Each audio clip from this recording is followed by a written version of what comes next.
Hello and welcome again to Charles Kelly Money Tips. I'm just going to put my mic on so you can hear me a bit better. Charles Kelly Money Tips, bringing you money tips to help you save, earn, invest, accumulate, and enjoy more money. So welcome, and hope you're having a great day and you had a good weekend. Now, a lot of people ask me about saving. They say, well, they're already doing a bit of property investment. They're already doing some sort of more speculative type of investment, and they're looking for somewhere safe to just put their money. And I always say to them, well, you need to take financial advice, and that's got to be, something that you should all be doing if you're looking for an overall advice package, rather than just saying, okay, put your money into this or put your money into that. And after all, I'm not your financial advisor as such, so I can't say to you I know all about your circumstances, therefore how can I really give you advice? So I would recommend everyone gets independent advice. So what I'm telling you here is highlighting certain products for pretty much for sort of entertainment purposes, but not to give you financial advice. I'm highlighting various products, and it's up to you then to decide whether that's right for you, or whether you want to do something else, or take financial advice. Now, recently I talked about ISAs, and we talked about the Help to Buy ISA, which ended on the 30th of November.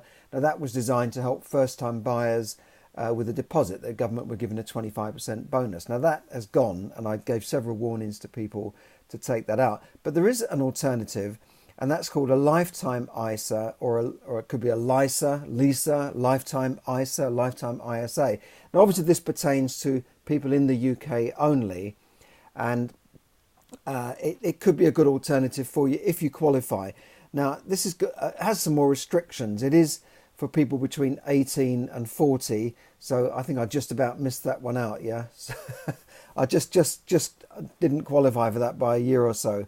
And it's to save for your first home or for retirement. So it's a bit more flexible in that way, but it is more restrictive on the age. And that's been available since 2017. Now, I'd imagine a lot of people are not even aware of this. They certainly haven't sold that many of them.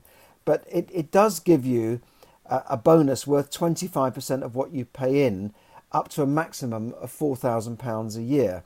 So you can use it to buy your home, worth up to £450,000 anywhere in the UK. Now that's a pretty good deal, really. But you could say, well, should I take a pension instead? And that's something you need to sort of talk to your financial advisor about, because it's almost like saying, well, here's, you put in your £4,000 a year, we'll give you a bonus. So if you put in £4,000 a year, they'll give you a bonus of £1,000. But then a pension scheme would give you a similar kind of bonus. The ISA then would be invested into a deposit type of account. So it is, for a safe investor, it's very safe and secure. It's only as safe as the bank you're putting into. And the amount you pay in is also linked to your annual ISA allowance, which the maximum is $20,000 for 2019-20, and you can open a lifetime ISA as a cash ISA, a stocks and shares ISA, or an innovative finance ISA in any tax year. Now, the innovative finance ISA is what we talked about, these kind of mini bonds, where you're basically lending your money to a company, and that therefore carries a greater degree of risk, as does a stocks and shares ISA, where your money is invested into the stock market. So that obviously has a greater degree of risk than, say, a cash ISA, which is just going into a savings account and paying you interest. So you've got to look at the overall package of these things. I talked about the innovative finance ISA last week, that some companies had lost money on these. Some investors had lost money. 12,000 investors had lost money when one company went bust. So you're not comparing eggs with eggs if you're just looking at, say, a cash ISA, a stocks and shares ISA, and an innovative finance ISA. Now, one will offer you a higher rate, so they'll say, well, we'll give you 10%, whereas a cash ISA might be only giving you 1 or 2%. but it's not the same thing, because the innovative finance ISA, or the mini bond type of ISA, is a riskier product, and if that loan that you're making to that company goes bad, then you lose all your money. Whereas the chances of a bank going down are, minimal compared to losing money by lending money to a company that is not even covered by the Financial Conduct Authority guarantee. And the FCA is looking into this, and they say that these should not be marketed to anyone who is not a sophisticated investor. And similarly with stocks and shares, you would be investing into a share or a managed fund invested in shares, so that can go up or down depending on the market.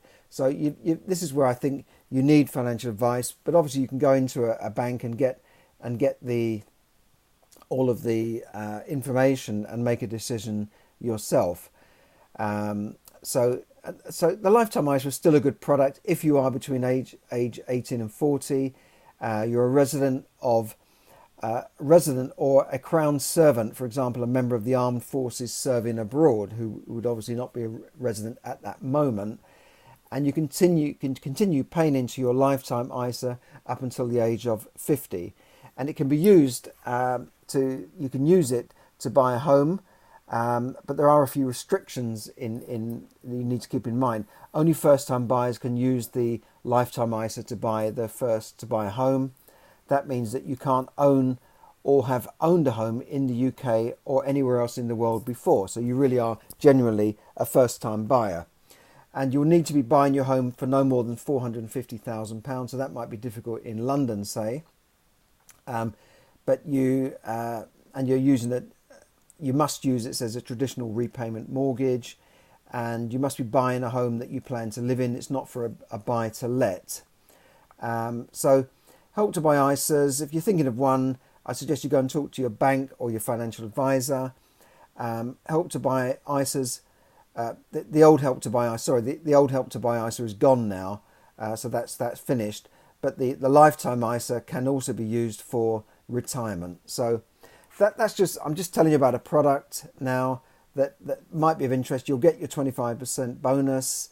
So it's a good way of saving if you're between the age of 18 and 40 and you're saving for your retirement, or you're saving to buy a home.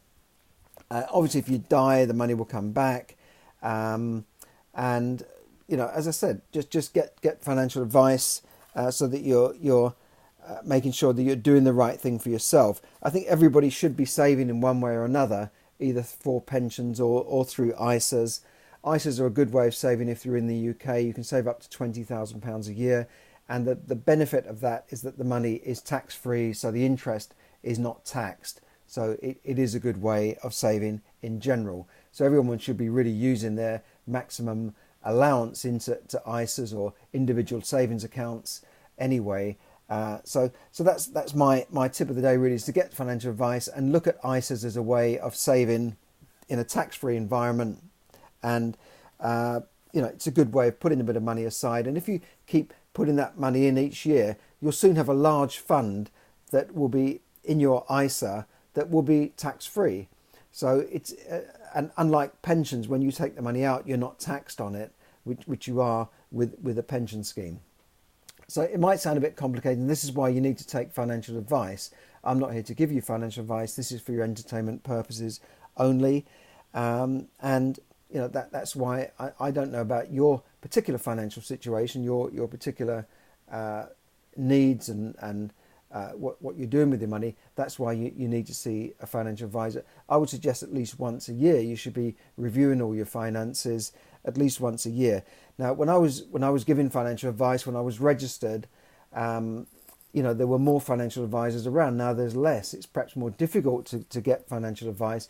It's certainly more difficult to get financial advice for free, and you may have to pay a fee to an advisor to look at your situation, because really, why should they spend hours with you and hours analysing your financial situation? You say, thanks very much, I'm going to go off and buy the product myself down the road. So many of them will charge you a fee. Now, there's a difference between financial advisors, between someone who's completely independent and someone who's tied to an insurance company or a bank that is only selling particular certain products on behalf of that bank. They would declare that at the outset. But I certainly think there's a need for it nowadays because the market is quite complicated. There's a lot of complicated products out there, and you should be reviewing your situations and deciding what you're going to do with your money. This is why I wrote the book, Yes, Money Can Buy You Happiness, because if you're managing your money correctly and you're making the right savings, you're making the right investment decisions, you will be more happier than if you're in debt, if you're mismanaging your money, just spending every penny that you make. So that's why I say money can buy you happiness if it's used in the right way.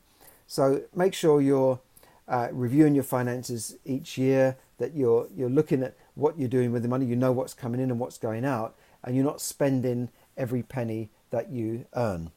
So thanks for listening. Thanks for tuning in on Facebook Live. Hi to a couple of people there, Alona, Rhoda, and everyone else there. It's great to see you all. And I hope you have a good day, a good evening. And I'll be back to speak to you again tomorrow. This is Charles Kelly, bringing you money tips so if you save, earn, invest, accumulate, and enjoy more money. Thanks for listening.